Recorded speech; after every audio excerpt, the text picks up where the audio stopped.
In this lecture, we're going to talk about the precedence of different operators. So I already commented out the code from the last lecture, but let's actually bring some of it back here. And in particular, the calculation of these ages. So like this, and then also this code that we discussed by the end of the last video. Remember that? So the question that I asked by the end of the last video was why these two subtractions here, so this one and this one, are executed before this comparison operator. So basically the question is, why does this work? Okay, because we see that it does actually work. So this number here is clearly going to be higher than this one. Well, it works this way because JavaScript has a well-defined order of operator precedence. So basically the order in which operators are executed. And to actually see the precedence of all the different operators, let's check out a very handy precedence table. So let's Google MDN, which stands for Mozilla Developer Network, and then Operator Precedence. And so the one you're looking for is this one. So the one that starts with developer.mozilla.org. So MDN is a very well-known and widely used documentation site, and we will actually use MDN a lot throughout the course. And in one of the future sections, I will show you a bit better how to use this site. But for now, we're looking for a table that is here on this page, and it's this one. So here we can see that grouping using parentheses here has the highest precedence of 21. And then we have all the operators that we already saw. So here plus, minus, plus, plus. So they have a precedence of 17. Then we have a bunch of other stuff here that we don't know yet. But here is also typeof that we already do know. We have the exponentiation operator that I showed you. We have all these math operators here. We have our comparison operators, right? We have some other equality operators here and a bunch of other operators. And this is actually a nice reference where you can see all the operators that exist in JavaScript in one handy table. But let's now stay in the context of our current example, which is this one here. And let's understand what exactly happens here in terms of operator precedence. So we already know that these two calculations here are done before the comparison. And so let's actually see that in the table. So here we have the comparison. So this greater than, and you see that it has a lower precedence than the subtraction here. So this has 14 and this has 12, right? And of course, you don't need to know any of these precedence numbers. Okay, don't worry about that. It doesn't matter. No one knows these. You just have to have a general idea of which operators are executed first. So usually all the math operators are executed before the comparison operators, for example, because that makes sense. And so with this, we explain why this kind of comparison that we have here works.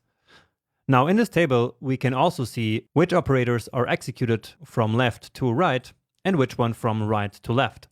Like, for example, the exponentiation operator is executed from right to left, while most operators, especially the mathematical ones, are executed left to right. For example,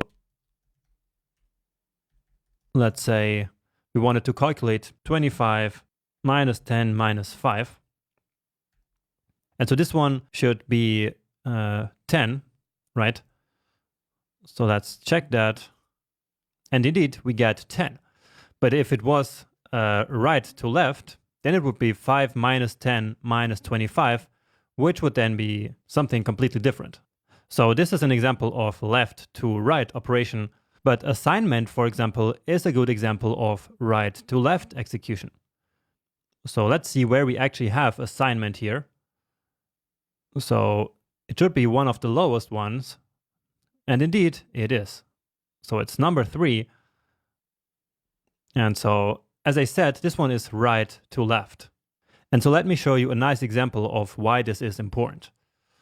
So let's declare two variables, let x and y, and here's something new. So we can define two variables at the same time, like this. So now in one line, we declared two empty values. So two values which are going to hold for now the value of undefined, right? So that's x and y. And now we can do this. We can say that x should be equal to y should be equal to 25 minus 10 minus 5, which we already know is 10. And so let's now log both of these values to the console. And what do you think will happen? You can really try to think about this before checking the result. And so what is it going to be? And actually, let's delete this one first. So to avoid some confusion there. And so we see that x and y are both 10. And so let's analyze why that happens.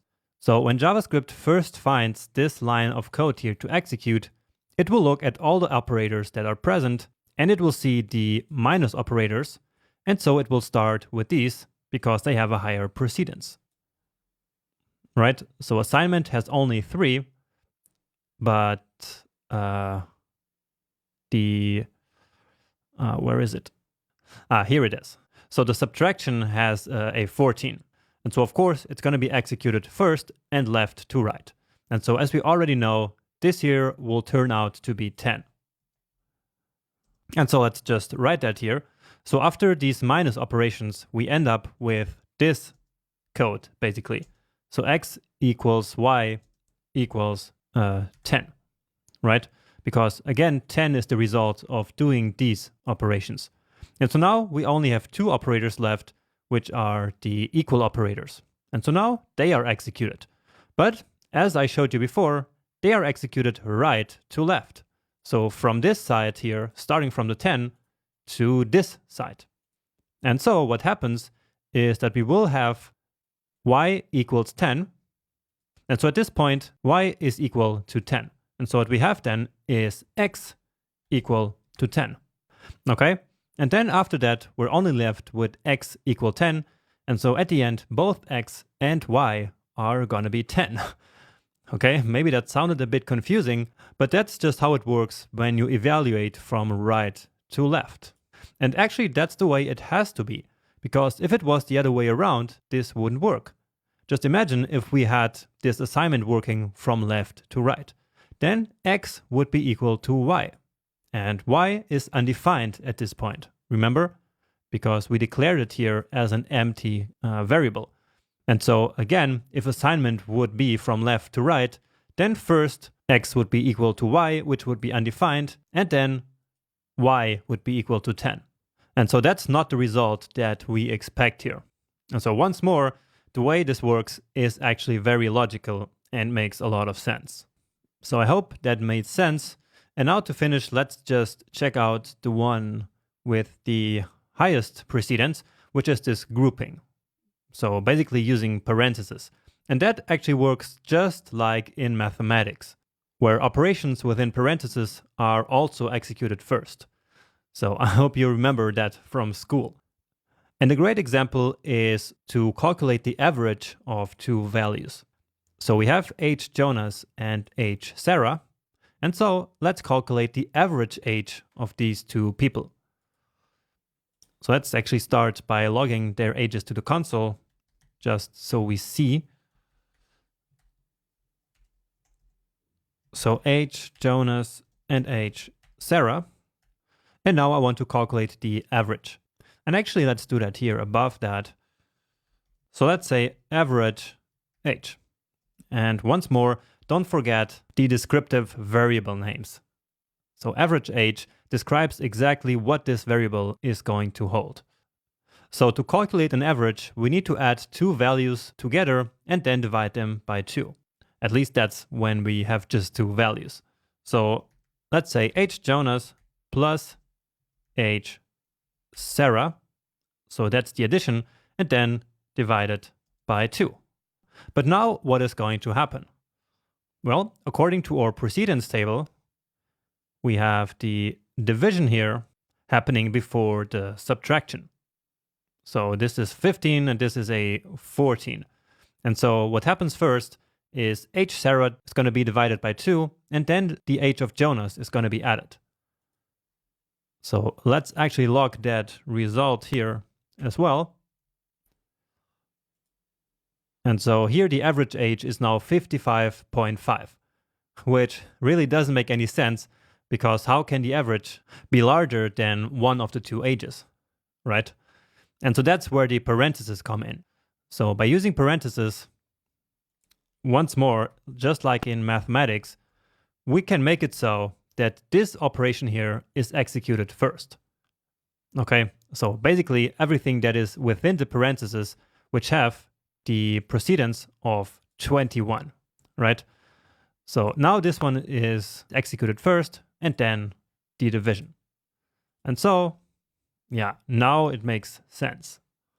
Okay, I hope that wasn't too confusing. And now you're actually ready for your first coding challenge. So I hope to see you soon in the next video for your first challenge.